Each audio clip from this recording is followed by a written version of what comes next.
Bon, du coup, comme je vous ai dit, on est parti shooter quelques photos.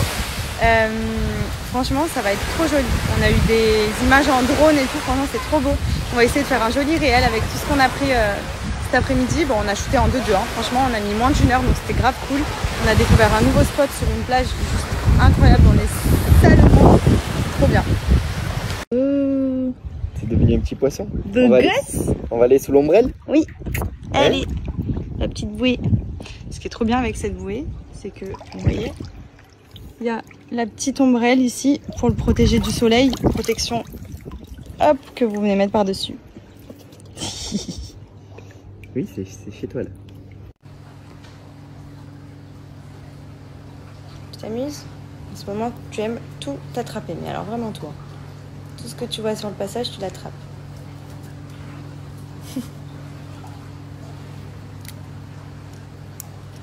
Qu'est-ce que c'est? C'est des fils pour aller dehors, oui. Il a appris aussi à retirer sa tétine et à se la remettre tout seul. Hein, monsieur?